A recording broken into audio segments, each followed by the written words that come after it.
I never thought my life would turn into one of those tragic posts you see on Reddit, full of betrayal, heartbreak, and a painful realization that the woman I loved was never who I thought she was. But here I am, staring at the empty closet where my wife's clothes used to be, trying to process the words she said before she walked out of our home. I need more excitement. I want to feel alive again. You've always been safe, predictable, but I want something different, something thrilling. That was it. No tears, no second thoughts. She just said it like she was ordering coffee at a drive-thru. Then, with a smug little smirk, she grabbed her bags, tossed her hair over her shoulder, and left, without even looking back. I was frozen, stunned. My entire world had just collapsed, and she made it sound like I was the problem, like I was the one holding her back. For 7 years, I did everything for her. I worked late to make sure she had everything she wanted. I planned vacations, surprised her with gifts, made sure she never had to lift a finger around the house. And now? Now, she was gone because she wanted a thrill? Because I wasn't enough? That night, I sat in our dimly lit living room, staring at the ring she left on the kitchen counter. My mind raced, trying to piece together where it all went wrong. I kept replaying our conversations, our arguments, every single moment over the last few months. She had been distant, sure, but I thought it was just stress from work. I thought maybe she needed space. I never imagined she was already making plans to leave me in the dust. Then, as I was drowning in my own misery, my phone buzzed. A message. From her. Don't be mad. I just need to do this for me. You'll understand one day. Understand? What was I supposed to understand? That she wanted to live out some fantasy while throwing away everything we built together? That she was okay watching me shatter into a million pieces while she went off to chase some cheap thrill? I didn't reply. Instead, I did something I never thought I'd do. I started looking for answers. If she was so eager to chase this new life, I wanted to know why. And deep down, I had a gut feeling she wasn't telling me the whole truth. I went to our shared laptop, something she rarely used, and opened up her emails. It didn't take long before I found what I was looking for. There, in bold letters, was a confirmation email for a hotel reservation in another city. But it wasn't just any hotel. It was a luxury resort known for its exclusive couples retreats. My hands were shaking as I clicked through her messages. There were dozens of them, all from one sender. Mark R. I clicked one at random. I can't wait to finally have you all to myself this weekend. No more secrets. Just you, me, and the adventure we've been dreaming about. A lump formed in my throat. My worst fear had just been confirmed. She didn't leave for some vague idea of excitement. She left for him. A man I didn't even know existed until now. And just like that, something inside me snapped. She thought I was the safe choice? The predictable one? Well, let's see how predictable I am when I'm the one pulling the strings. I wasn't going to sit back and let her walk all over me. If she wanted to play games, I was about to show her that I wasn't the kind of man you throw away like yesterday's news. She wanted excitement? She had no idea what was coming. I barely slept that night. My mind raced with every possible scenario, every moment I had overlooked, every excuse she had fed me over the last few months. It was all a lie. The late nights at work, the sudden interest in self-discovery and finding herself, the increased time at the gym. It was never about self-improvement or stress. It was about him, Mark R., the man who had been in my wife's life without me even knowing, the man who had stolen the woman I spent 7 years building a life with. I had to know more. So, I kept digging. By morning, I had pieced together an entire timeline. Months of messages, hotel stays, dinner reservations. She hadn't just left me on a whim. This was planned. She had been siphoning money from our joint account for weeks, slowly moving it into her own. She had rerouted our mail, canceled future vacation plans, and even, this one hit the hardest, removed me from her emergency contact list at work. She was erasing me from her life before she even had the guts to tell me. But the worst part? She had laughed about it with him. Buried in one of their message threads was a string of texts from just a few nights ago. Mark, does he suspect anything? Sheila, not a thing. He's so trusting. It's almost cute. Mark, poor guy. Maybe we should invite him along, let him watch how it's really done. Sheila, ha ha ha. Stop. You're terrible. But honestly, he'd never have the guts. I clenched my fists so hard I thought I might shatter the screen. She thought I was weak. She thought I was predictable. She thought I was some fool she could toss aside without consequence. Fine. If she wanted excitement, if she wanted an experience she'd never forget, I was going to give it to her. But first, I needed to see it with my own eyes. The setup, I spent the rest of the morning making calls, moving money, and setting things in motion. I wasn't going to lash out in some reckless rage. No, I wanted something better. I wanted to see her face when her new world came crashing down. I had one advantage. Sheila underestimated me. She thought I was just some heartbroken husband who'd sit around waiting for her to come crawling back. She was wrong. I booked a last-minute flight to the city where they were staying. The hotel reservation in her email said the Grand Vista, an expensive high-rise known for its luxury accommodations and discretion. The kind of place people went to when they didn't want their secrets getting out. Perfect. I packed light, just enough to keep me mobile. When I landed, I checked into a hotel a few blocks away, close enough to move quickly but far enough to avoid suspicion. Then, I called in a favor from an old college friend who happened to be a private investigator. Alex, I need eyes on a couple staying at the Grand Vista, I told him. Alex had heard the pain in my voice. You want the full package? Photos, videos, timestamps? Everything, I said. And I need it today. By late afternoon, Alex delivered. I sat in my hotel room, watching the footage on my laptop. There she was, Sheila, dressed to the nines, clinging to Mark's arm like some lovesick teenager. They laughed, they kissed, they shared drinks at the rooftop bar. She looked carefree, like I had never even existed. But what struck me the most wasn't her betrayal. It was how effortless it was for her. She had stepped into this new life like she had never been my wife, like she had never made vows, never shared a home with me. I should have felt devastated, but instead, I felt something else. Clarity. This woman wasn't the person I fell in love with. That version of Sheila had died a long time ago. Now, it was time for me to introduce her to the man she never saw coming. The confrontation that evening, I walked into the Grand Vista's bar, dressed sharp but casual, blending in like any other guest. The key was confidence, acting like I belonged. I spotted them easily.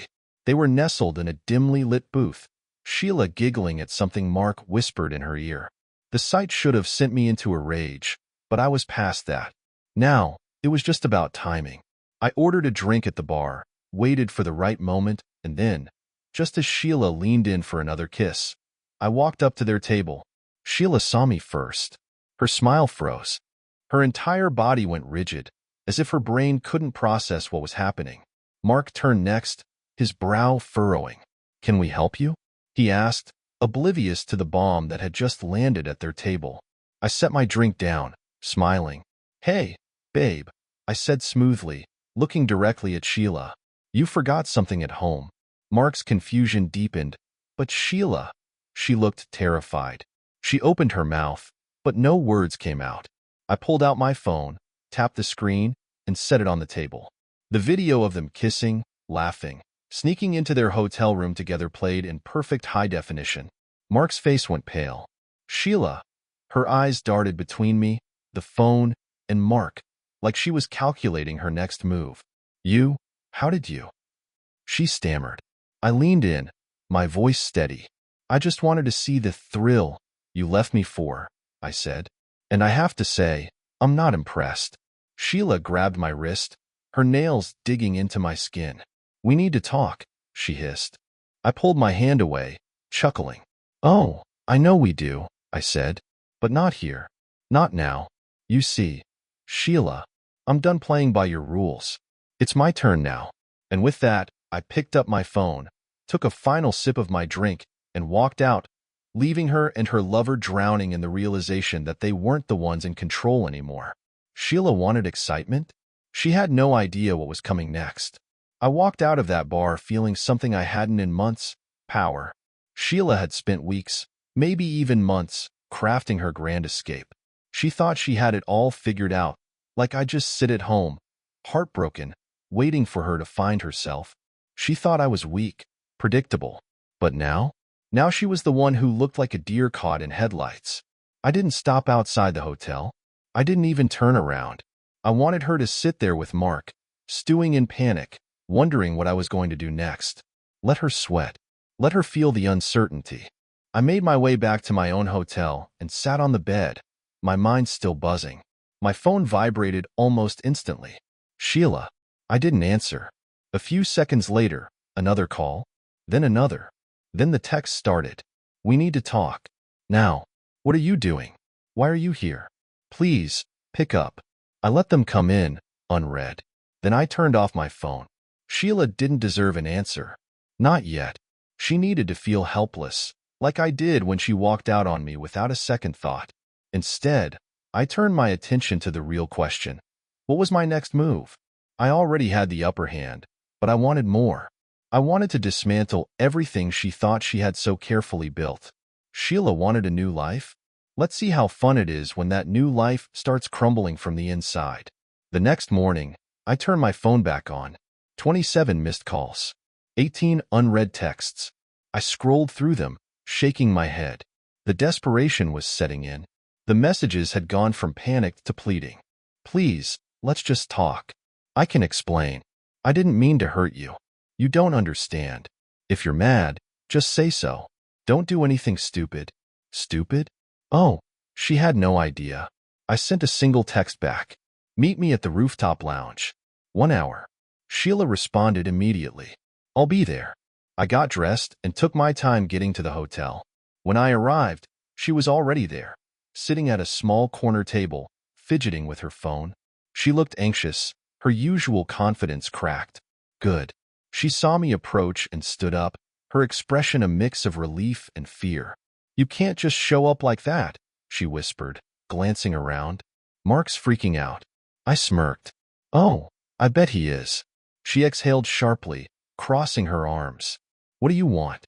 Are you here to make a scene? To embarrass me? I leaned on the table, staring her down. I don't need to embarrass you, Sheila. You did that to yourself. She flinched but quickly masked it. I didn't plan for it to happen like this, she said. I never wanted to hurt you. I laughed. Actually laughed. Really? Because from where I'm standing, it looks like you spent months making sure I'd be completely blindsided. Sheila swallowed hard, looking down. I needed something different.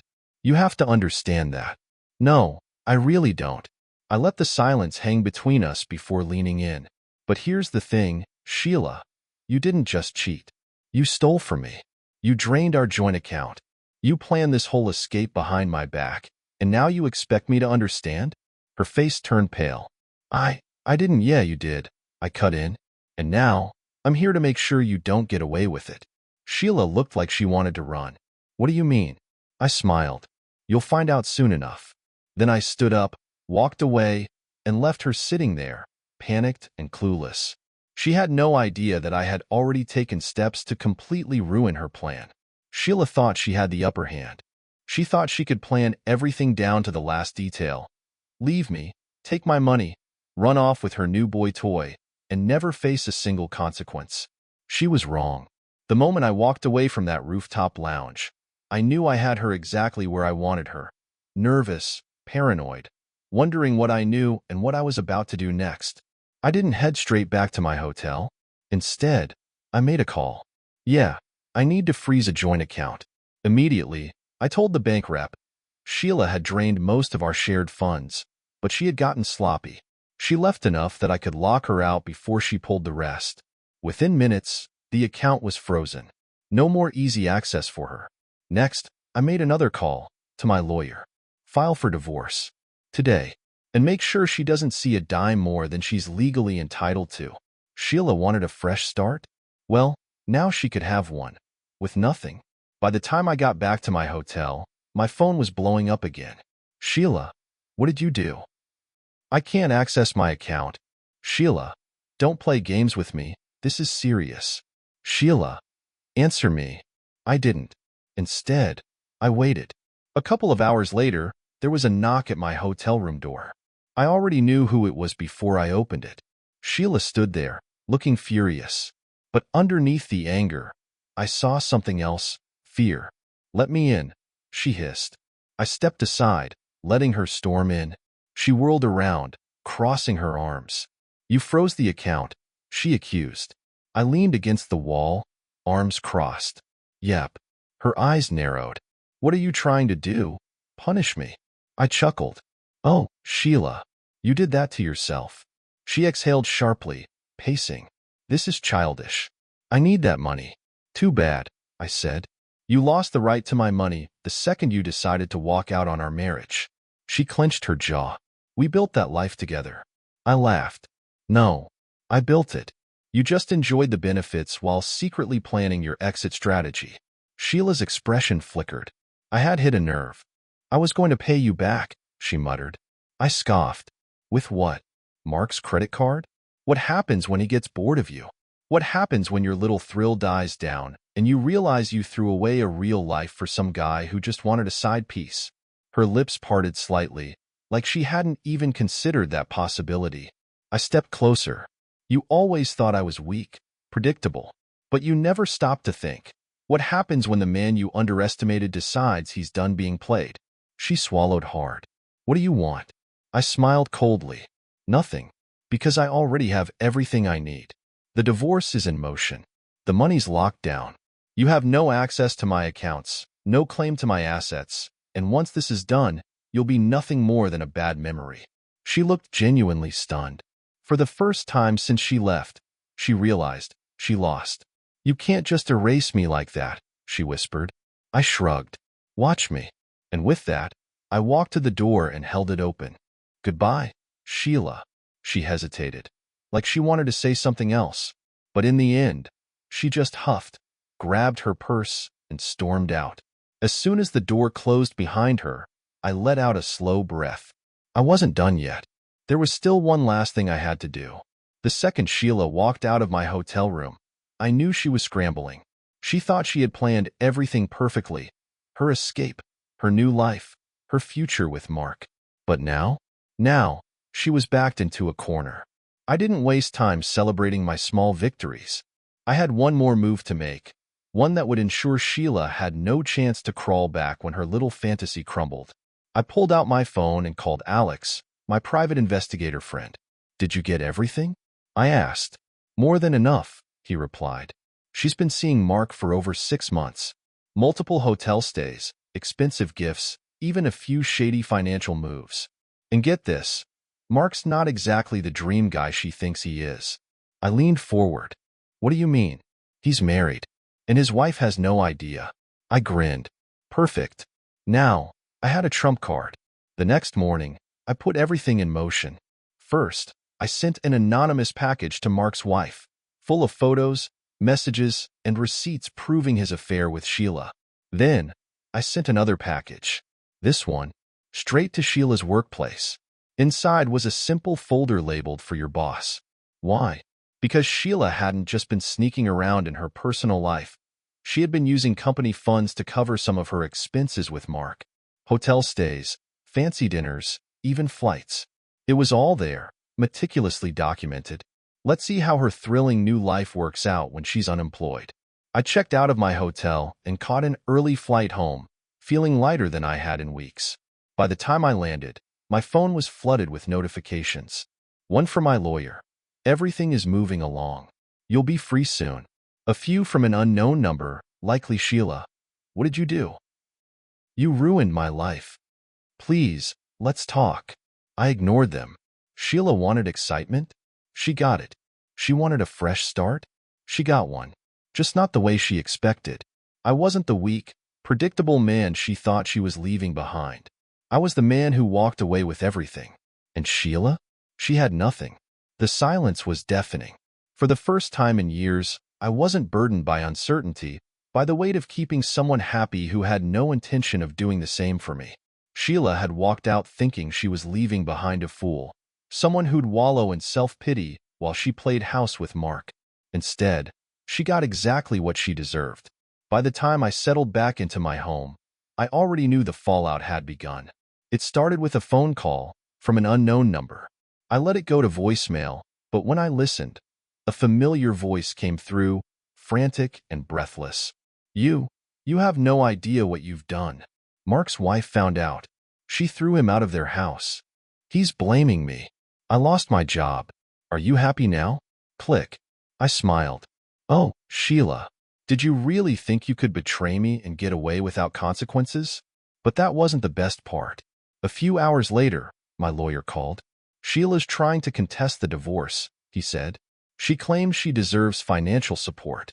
I almost laughed. Let her try. Legally, she didn't have a leg to stand on.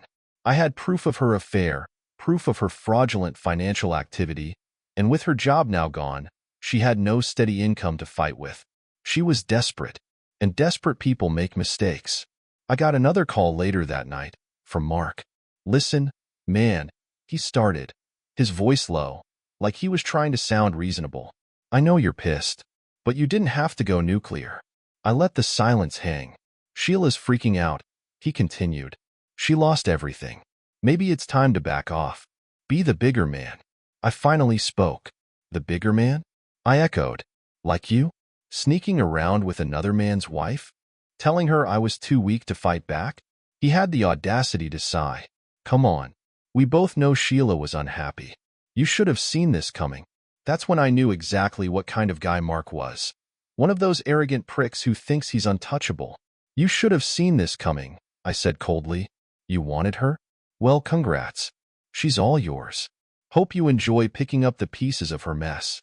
Then I hung up. Let him deal with the disaster. The next morning, I got one last text from Sheila. I was wrong. I made a mistake. I didn't mean to hurt you.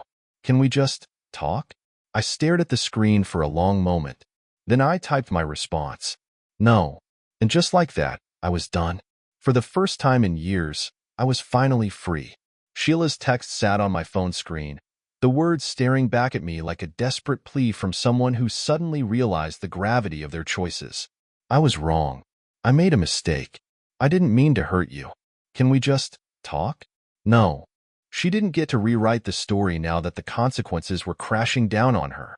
She made her bed, and now she had to lie in it. Without me, without Mark, without the comfortable life she thought she could steal. I sent my final response, turned off my phone, and sat back in my chair, staring at the empty space in my living room where Sheila's things used to be. And for the first time since this entire mess started, I let myself feel relief. No more late nights wondering why she had suddenly lost interest in me. No more questioning my worth because she made me feel like I wasn't exciting enough. No more paranoia. No more checking her messages. No more feeling like a fool in my own marriage. I was free. 2 weeks later, the storm had mostly passed. Sheila was out of my life. Her attempts to fight the divorce had been crushed under the weight of her own actions. My lawyer had shut down every single demand she tried to make, and since she had been reckless enough to use our shared finances to fund her little adventures, I had more than enough proof to make sure she walked away with nothing. Mark? He was a ghost. His wife had thrown him out, filed for her own divorce, and from what I heard through the grapevine, had taken everything. His house? Gone. His bank accounts? Frozen. His reputation? Destroyed. Sheila and Mark had ruined their own lives trying to chase some fantasy, and in the end, they had nothing to show for it except the wreckage of everything they had built. I should have felt satisfied, maybe even vindicated. But the truth? I just felt done. Done with the drama, done with the pain, done with the version of myself who had spent so long chasing after someone who never really valued me in the first place. But then, just as I was starting to settle into my new life, a message popped up on my phone. A number I didn't recognize. Unknown. Hey, I know this is random, but we need to talk. It's about Sheila. I stared at the screen. What now? I hesitated for a moment before typing back. Who is this? The reply came almost instantly. Unknown. It's Rachel, Mark's ex-wife. That got my attention. Why the hell was she reaching out to me? I took a deep breath and called the number. She answered on the first ring. Glad you picked up, she said, her voice sharp, but with an edge of exhaustion. I figured you might want to know what your ex-wife has been up to since everything fell apart. I leaned forward, gripping my phone tighter. Go on. Rachel let out a bitter laugh. Well, let's just say Sheila's not doing so great. She tried to move in with Mark after you cut her off, but surprise, surprise. Mark had no intention of taking care of a broke woman who just cost him his marriage and half his net worth. He kicked her to the curb the second she started becoming his problem. I smirked. Figures. She's been bouncing around, trying to find someone to take pity on her. First, she tried sweet-talking her way into staying with some old friends. But turns out, people don't like homewreckers. Then she went to her parents, who apparently weren't too thrilled about what she did to you. They refused to let her move back in. So, where is she now? I asked. Rachel hesitated. That's the thing. She's been asking around about you. My stomach clenched. What?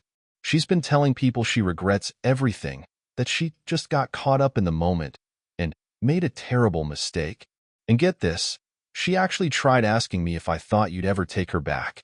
I let out a sharp, humorless laugh. She's delusional. No kidding, Rachel said. But I figured you should know. She's desperate, and desperate people do stupid things. I rubbed my temples. Thanks for the warning. No problem, she said.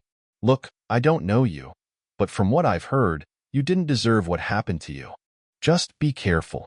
Sheila doesn't seem like the type to take no very well. I thanked her and ended the call, sitting back in my chair with a deep sigh. Of course, Sheila wasn't just going to fade away quietly. She had lost everything. Her lover, her money, her job, her reputation. And now, when she had nowhere else to go, she thought she could crawl back to me. It wasn't happening. Not in this lifetime. I had moved on. And if Sheila thought she could worm her way back into my life, she was about to learn the hard way that I wasn't the same man she walked out on. She wanted excitement? Well, now she was about to find out what happens when the thrill is gone.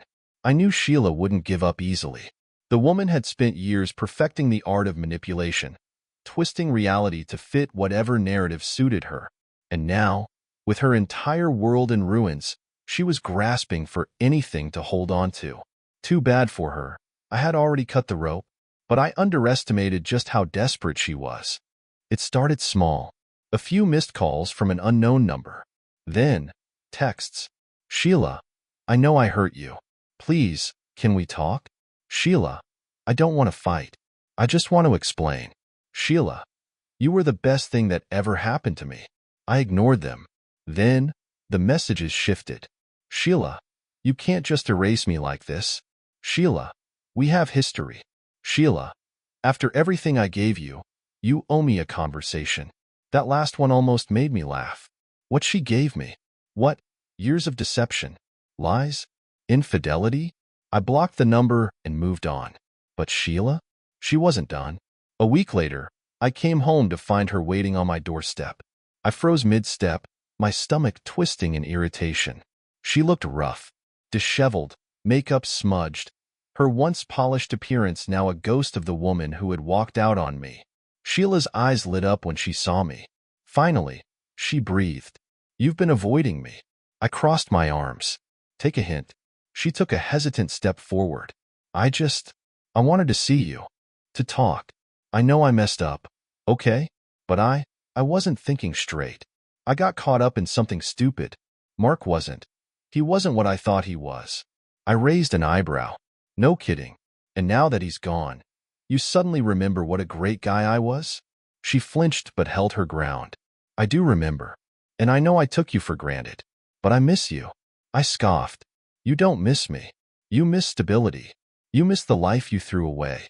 Her expression crumbled. I know. I cut her off. You don't get to do this. You don't get to cheat, lie, steal from me, and then come crawling back when reality slaps you in the face. Tears welled in her eyes, and for a second, I almost felt something close to pity. But then I remembered. I remembered the text she had sent to Mark, laughing at me. I remembered the way she had smirked when she walked out of our home. I remembered how little she had cared about what she was destroying. You made your choice, Sheila, I said coldly. Now live with it. She opened her mouth, but before she could speak, I stepped inside and slammed the door in her face. She banged on it, sobbing. Please, just give me a chance. I leaned against the door and exhaled.